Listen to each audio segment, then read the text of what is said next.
아무거나 투자해도 오르던 시기는 지났습니다. 실질적으로 훌륭한 실적을 내고 있는 회사들, 정부의 지원을 빵빵하게 받을 수 있는 회사들, 많은 주식들 중에 진짜를 가려내야 합니다. 그래서 오늘의 주제가 디지털 인프라 관련주, 서진 시스템과 아넨투 테크놀로지입니다. 손님 여러분 안녕하십니까? 11월 24일 밤 자기 전에 주식 독서에 탑승해 주셔서 환영합니다. 이 영상은 객관적인 정보와 주관적인 견해가 함께합니다. 오늘의 주제는 디지털 인프라 관련 주식들입니다. 지난 영상에서 미국의 1조 달러 인프라 법안과 함께 건설과 친환경 관련주들을 보았다면 오늘은 디지털 인프라 관련주들에 대해 자세히 알아보려 합니다. 우선 본격적으로 들어가기에 앞서 짧게 글로벌 주식 현황과 국내 주요 뉴스를 체크해 보겠습니다. 미국은 연 이틀 다우지수는 상승, 나스닥은 하락으로 마감됐습니다. 나스닥이 장중 마이너스 1.5%까지 가면서 기술주의 약세가 보였지만 몇몇 주요 회사들의 실적이 잘 나오면서 어느 정도 방어를 하면서 끝났습니다. 하락의 이유는 파월 의장 연임으로 금리 인상 이슈가 다시 부각되면서 기술주, 성장주는 약세를 보이고 금융, 에너지, 소비재 분야에서 다우지수의 상승을 이끌었습니다. 원유 가격이 계속 상승하면서 WTI가 85달러까지 치솟다가 11월 24일 종가 기준으로 78.5달러로 마감이 됐는데 미국이 유사시 대비한 비축유를 방출하면서 원유 가격이 다소 진정이 됐습니다. 현재 바이든 대통령은 내년 대규모 인프라 투자를 준비하고 있는데 인플레이션으로 물가가 너무 상승하면서 많은 고민을 하고 있습니다. 그래서 비축유까지 풀면서 물가 안정에 힘을 쏟고 있습니다. 또한 인플레이션을 막기 위한 노력을 엿볼 수 있는 것이 바로 파월 의장의 연임입니다. 어제 FOMC 파월 의장의 연임 발표를 했습니다. 중요한 점은 민주당의 브레이너드가 새로운 의장이 될 거라는 기대가 있었는데 민주당이 아닌 공화당의 파월 의장을 선택했다는 것입니다. 정치적인 성향을 고려했을 때 교체가 유력했지만 연임을 선택했다는 것은 바이든이 얼마나 물가 안정을 중요시하나 엿볼 수 있는 부분입니다. 파월 의장은 다소 비둘기파 면모도 보이지만 물가 안정을 위해 인플레를 잡는 데 힘을 쏟겠다고 선언을 했고 브레이드너 의장은 고물가보다 고용 안정을 더 중요시 여기기에 금리 인상보다 시장에 돈을 풀 거라고 예상되었습니다.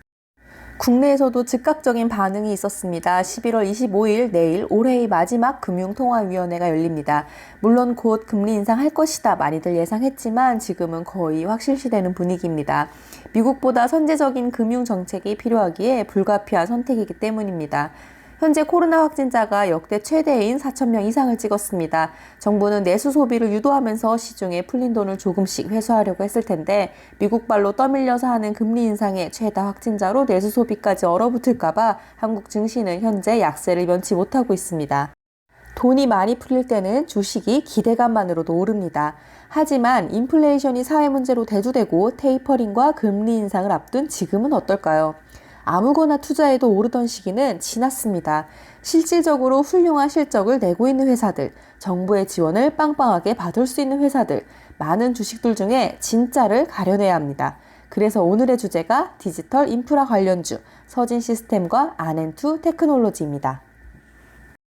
지난 영상에서 말했던 미국의 1,400조 원 인프라 투자 중에서 78조 원이 광대역 통신망을 구축하는 데 사용될 예정입니다. 미국도 현재 큰 도시 기반으로 5G가 도입되고 있는데 이걸 미국 전역으로 펼쳐서 메타버스, AI, 사물 인터넷 등 미래 기술 분야에서 절대 뒤처지지 않겠다는 겁니다. 우리나라도 마찬가지입니다. 어제 여당의 이재명 대선 후보가 1호 정책 공약을 발표했는데 디지털 대전환을 하겠다고 선언했습니다. 정책의 연속성으로 보면 되는데 김대중 정부의 초고속 인터넷, 노무현 정부의 전자정부, 문재인 정부의 디지털 댐의 다음 버전이라고 생각하시면 됩니다. 여기서도 모든 산업의 디지털 대전환을 위한 인프라 투자를 집행하겠다고 했는데 5년 임기 동안 약 30조를 투입하여 5G 민간 특화망을 도입을 적극 지원하겠다고 했습니다. 여기에 삼성전자의 이재용 부회장이 미국 출장 중입니다. 많은 이슈들이 반도체 20조 투자에 눈이 쏠려 있지만 이재용 부회장은 먼저 버라이즌, 구글, 마이크로소프트 CEO를 만났습니다. 현재 메타버스라는 거대한 물결 앞에서 삼성 또한 뒤처지지 않겠다는 의지가 보이는데 삼성은 반도체가 주력이지만 5G, 6G 사업에 대해서도 큰 집중을 하고 있습니다. 버라이즌은 미국의 거대 통신 기업으로 작년에 이미 5G 장비 계약을 마쳤는데 추가 계약 및 향후 6G까지 논의한 것으로 예상됩니다. 디지털 시대에서 인프라 사업이 분명 선행돼야 하는데 현재 중국 기업들이 미국에서 퇴출되고 있는 상황에서 선점하겠다는 의지가 보입니다. 국내 많은 기사들에서도 이제 5G 장비주도 메타버스 수혜주라고 보도를 하고 있습니다. 실제로 많은 데이터들을 전송하고 받으려면 5G가 필수라고 보는데 우리나라에선 아직 부족한 상황입니다. 올해 5G 장비주들이 많은 약세를 보였는데요. 정부의 지원이 줄어드는 상황에서 대형 통신사들도 5G 확장에 적극적이지 않아서 어려운 시기를 보낼 수밖에 없었습니다. 10월까지 대부분 50% 이상 하락했었다가 이번 달에서야 많은 회복을 했습니다. 보시면 거래량도 적었죠. 이런 상황에서 2022년에는 대규모 투자가 집행될 것으로 보여서 기대감이 높아지고 있습니다. 많은 5G 기업들이 있지만 오늘은 증권사에서 주목하고 있는 기업들을 소개시켜 드리려고 합니다. 첫 번째 기업은 서진시스템으로 11월에만 증권 리포트 3건을 발표하였습니다. 시총은 현재 시각 기준으로 약 8,300억으로 중견기업 수준입니다. 올해 지속적으로 약세 구간에 있다가 이번 달에 약 20% 상승을 하면서 추세를 돌려놓고 있습니다. 지금은 다소 이격도가 벌어져서 바로 투자는 어렵지만 길게 보고 어느 정도 안정화되면 접근 가능할 것으로 예상됩니다.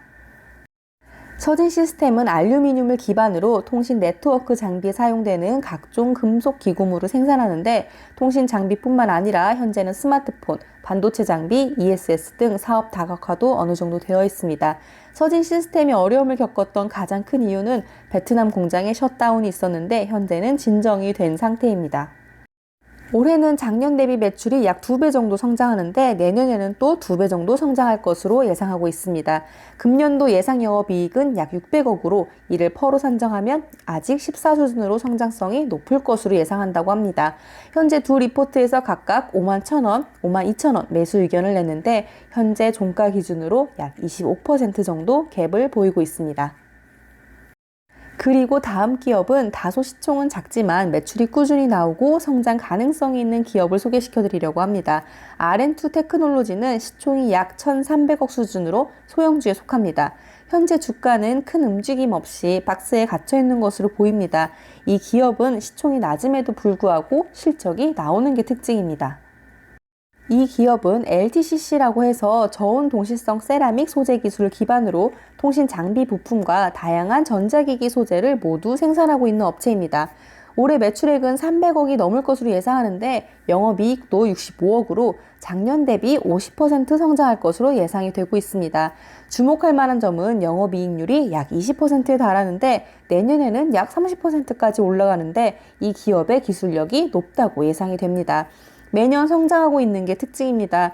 올해 예상 영업이익을 기준으로 per 20 수준으로 다소 높지만 내년 영업이익을 기준으로 하면 15로 낮아지기 때문에 22년도에 기대가 되는 종목 중 하나입니다.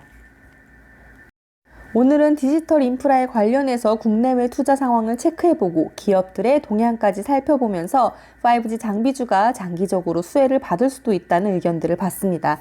그리고 실적이 꾸준하게 나오면서 내년에 더 기대가 되는 두 기업, 서진시스템과 RM2 테크놀로지를 공부해보았습니다. 멀리 보시고 자주 함께 공부합시다.